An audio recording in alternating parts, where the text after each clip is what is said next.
Hey nerds, Farmer Jesse here. Welcome to Growers Daily, your daily dose of ecological farming insight. It is Tuesday, December 10th, 2024, and today we're talking weather, saving the daylight, or are we, and naps. So let's do it.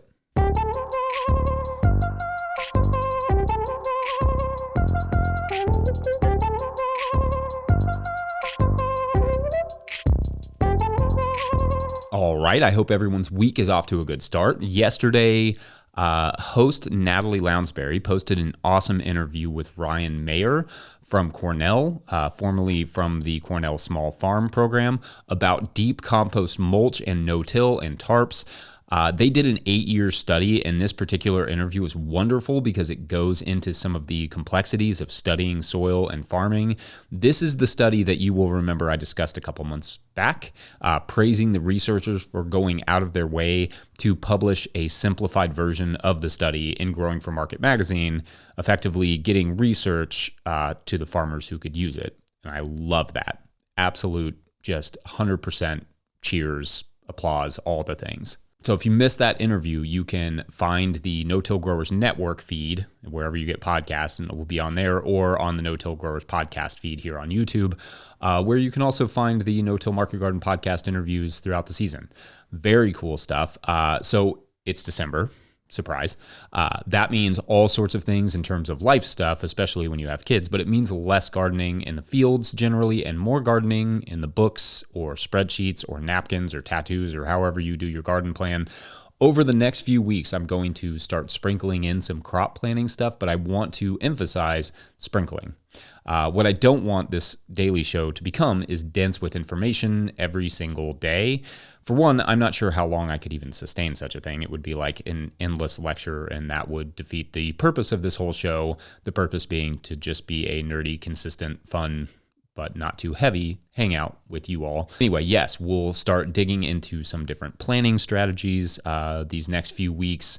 But for right now, as the Prince of Segways, I want to talk about a breakthrough in weather forecasting, which could eventually have some effect on planning. But anyway, so when I was just a normal city dwelling person, I cared very little about the weather until the day of. Basically, is it raining? Is it hot? Is it cold? What do I need to know to leave the house or to go on vacation?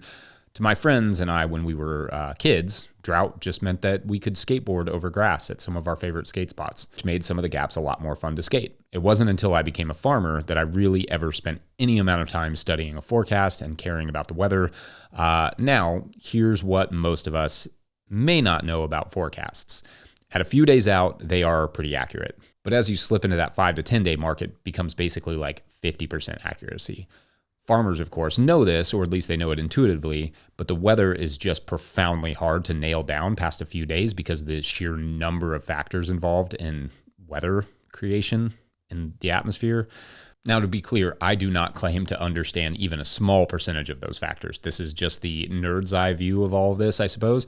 But basically, this week I was reading an article about a new breakthrough in AI-generated predictions from a program called GenCast. And it's incredibly accurate out to like 15 days, or at least more accurate than any system to date. And keep in mind, we're still very much in the beginning stages of AI technology, but this new technology is outcompeting some of the best current weather technology 97.2% of the time, according to the researchers. So in our lifetime, we are likely to see incredibly reliable, accurate weather 2 weeks out or more because of these systems. I'd honestly never thought that would happen. I guess I didn't even think it was a possibility, or hadn't even really thought that it would be a thing I would care about. But as a farmer, I'm so used to the shifts in weather that I view the 10-day forecast with a little more than amusement.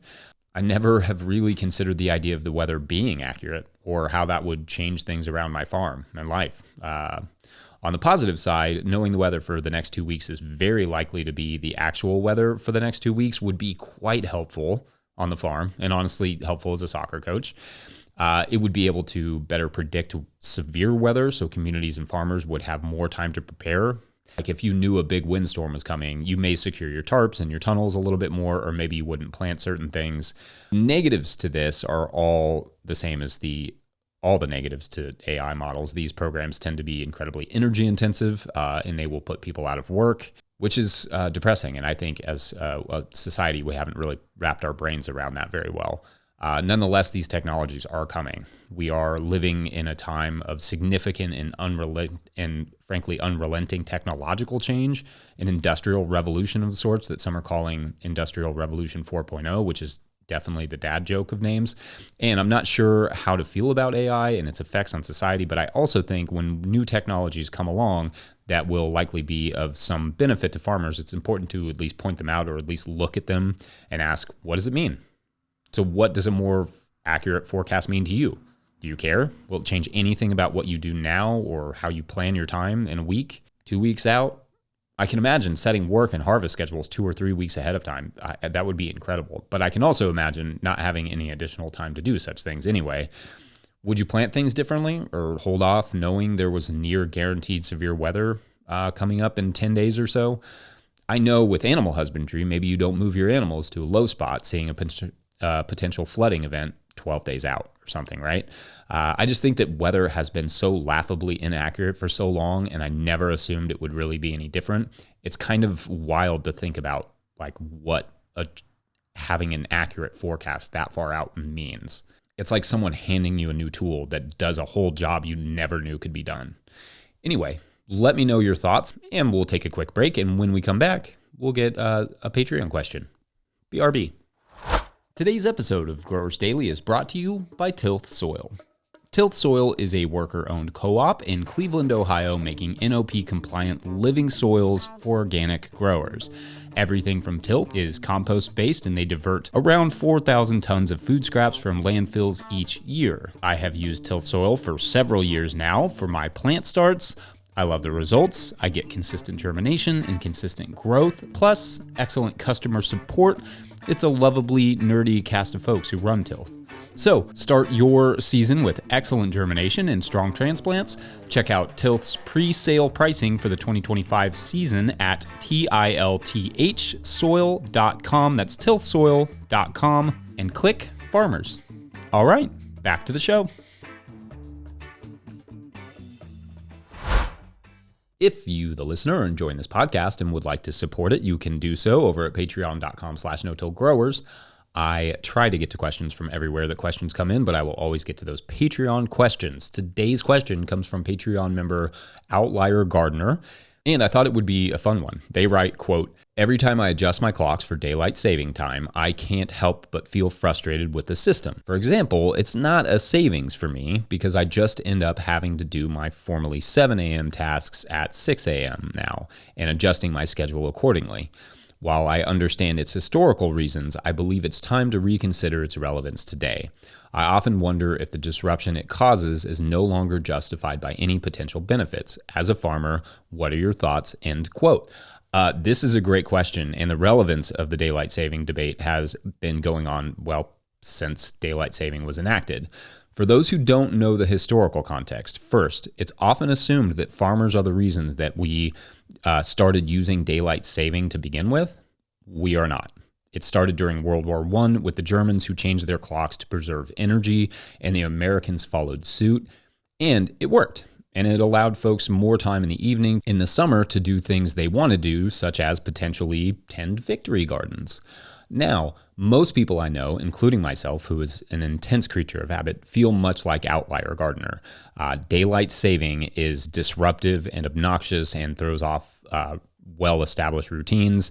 And this is backed up by surveys that show something like 63% of people hate changing their clocks. Okay, maybe the survey didn't ask them if they hated it, but that was implied, I think. There are some small studies that show the change in the clock to even have negative health and safety outcomes. So the idea of locking the clocks is quite popular.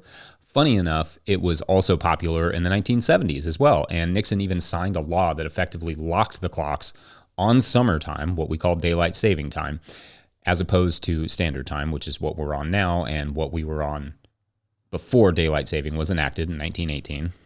Goes that far back. Anyway, it was wildly popular that summer, and then it quickly became wildly unpopular because of how dark the mornings become in the fall when you stay on daylight saving. It was repealed in 1974, meaning that daylight saving was locked by law for a whole cute 10-month period. As a farmer, I can honestly say I sort of prefer standard time in the fall because I like the morning light for harvesting and planting. I've even heard doctors argue that permanent standard time, the one we're in right now in the fall, would be the preferred in terms of our health. Sports industries and other outdoor folks lobby for and argue for the opposite, obviously. The more sunlight in the afternoons, the better for them. And frankly, I do sympathize with them to some extent because I'd like to be able to play and coach soccer with the kids later into the season. But it gets dark here at like 5:20 right now, which, for lack of a better word, boo. But if I can't have more sunlight on both ends of the day in the fall and winter, I guess I'll take my sunlight in the morning. Funny enough, there is even a bill stuck banging around in Congress right now called the Sunshine Protection Act, arguing over this very thing. Like, okay, if we're going to lock the clocks, on which time do we do it? There are pretty reasonable arguments on all sides, including keeping the time change itself and just kind of helping people adjust to it better. Are you ready for my solution? We do one final, somewhat confusing, but ultimately fair half-hour switch, planting ourselves, for a sports reference, on halftime, halfway between daylight saving and standard time. So basically, we spring forward 1/2 hour this spring, and we're done with the time change thing forever, for good. And everybody concedes a little bit and wins a little bit. Our phones and devices all change automatically these days anyway, so it's not like it would be as hard as it used to be when we had to switch manually every clock in our houses, assuming that you read the paper that day or saw it on the news or whatever. Those were the days too, because you had a good excuse to be late to school or work or whatever on Monday because you could always blame it on the time change. It was totally legit excuse. I mean, every time change, someone was unwittingly either really early or really late. Just part of life. I mean, I know Congress is somewhat allergic to compromise anymore, but halfway seems like an easy solution to me. Or just standard time. That's my vote. And frankly, that's been the proposal as well in places like Oregon, where they are trying to stay on standard time. Anyway, did I even answer the question? No idea, but I hope so. I know that for me, I get into the habits that are profoundly time sensitive. This entire show requires me to have my time nailed down almost to the minute. So the time change is a little more than a nuisance to me. Does not help me in any fashion. And also, I don't stay up late, so having to go to bed in the bright sunlight of the summer is a bummer as well. So in that way, not only does daylight saving not help this particular farmer, it's actually kind of inconvenient and unhelpful. That's my 2 cents. All right, well, thanks Outlier Gardener and everyone over at patreon.com/no-till-growers, where there are some discount codes still for 2024. So go check those out if you want a break in your seed costs for the spring. Just saying. All right, next up, we nap. Be right back. I can't let you go, baby. I just want to tell you that. No. Yeah. All of my friends say, girl, you better take care. All right, so I have a thing for naps. I discovered many years back that I could eat lunch and lay down for anywhere from 5 to 20 minutes and be absolutely refreshed. These are popularly referred to as power naps, or as I call them, absolutely essential to my existence as a human. Yesterday on this show, I was talking about the difficulties of traveling for me and doing events, is that more often than not, I miss out on my nap. Like, I don't have a rider. That is the thing that musicians or whoever demand be supplied to them at every venue, the most famous of which being Van Halen requesting a bowl full of M&Ms with the brown ones picked out. But if I did, it would be a cot in the venue where I could take a 20-minute nap before starting my afternoon sessions or whatever. For me, it is truly night and day the difference in how I feel before the naps and after. There was a point at which I think my wife thought it was a ridiculous idea, the idea of me napping, but now encourages me to take naps for how much better off I am in the afternoons because of them and how much consequently I am worse off in the afternoons if I don't take one. I have a whole nap strategy where I eat lunch, which makes me sleepy, and then I go up and I take my nap. The nap is generally no more than 20 minutes, and I even set my alarm to ensure it doesn't go longer than that, really. If I go much longer than 25 minutes, the nap fails, and I spend the next hour groggy and unmotivated. But if I hit the nap in that sub 20-minute range, I wake up almost like nothing happened. It feels like I hit some sort of reset button in my brain. Sometimes I wake up in 5 minutes or 10 minutes on my own and feel great. Now, some people, like myself, love naps and live off of them, but others do not get anything from naps. it has the opposite effect, leaving them groggy and tired. And of course, there are others still who don't have the privilege of napping, like they can't just stop their job and go nap for 20 minutes. Though I would argue for bosses, and others have argued this as well, that a nap break for some workers might actually improve productivity. So just pointing that out. To be honest, as much as I sometimes loathe owning a business for all the challenges of it, being able to nap is legitimately one of the things that keeps me in the entrepreneurship game. I don't care about making my own rules. I don't care about trying to make some crazy living. I care about taking my own naps and having that freedom. Indeed, going back to the event thing, there have been day-long events in the past where I did my morning talk. We broke for an hour for lunch. I scarfed my lunch down, bolted to my room for a 15-minute nap, and came back and finished the talk. In fact, I would argue with absolutely no evidence that the events where I didn't get to have that nap haven't been quite as good on my end in the presentation. I'm a lesser presenter when I don't get my nap, which is one of the more old man things I've said to date, but I'll own that. I have looked at some of the science, and amazingly, it largely describes exactly what I do as the optimal way to nap, under 30 minutes after lunch.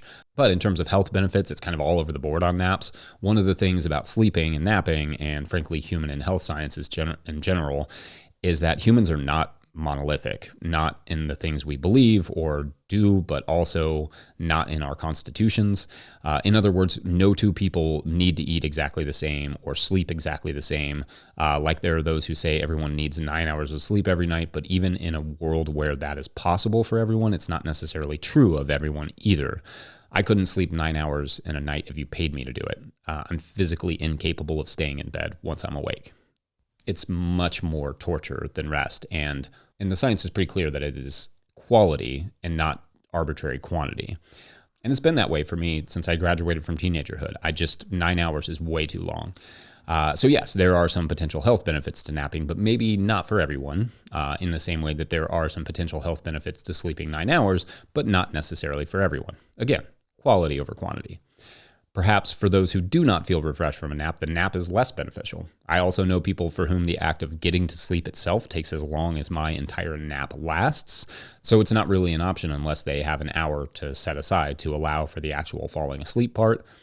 So anyway, I wanted to give an ode to napping here, but also give a nod to the fact that it's not for everyone and that you should not feel bad if you can't nap. But also, if you own a business with employees, you should consider offering a little nap option or area for their lunch breaks, where if they so choose, maybe they can doze off for a few and come back even better for the afternoon.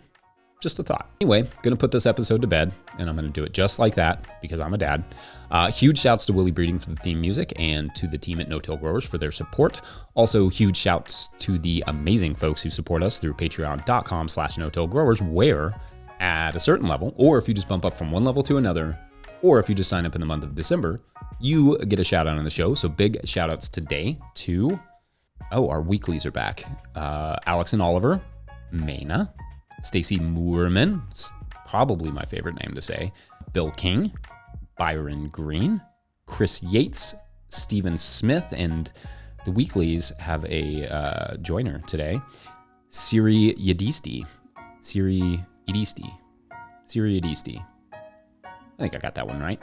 This, let's see, what are the weeklies up to today? I think they're all learning how to surf, and Siri Yedisti is clearly their instructor, and they're out in Florida because I love Florida. They're out in Florida, and they're all having a pretty good time. But then big swell comes in, and it's from Godzilla coming up in the middle of the ocean. They don't know that. They just see the big waves. But that doesn't matter. It's a different story anyway. And anyway, these giant waves come in, and Siri Yedisti is such a pro that they surf out and they are able to rescue all of the weeklies, but also give them really good lessons, and everybody gets some good video. It goes up on their Instagram, and some like 100-foot waves, and Siri Yedisti's out there like picking people up out of the waves and surfing, and everybody has a good time, and ultimately improves at their surfing skills. And then, Godzilla's there in the middle of the ocean wreaking havoc, but it doesn't really matter because, it's all about incremental improvement. Yeah, an opportunity. Anyway, thanks for watching and or listening. We'll see you tomorrow. Bye.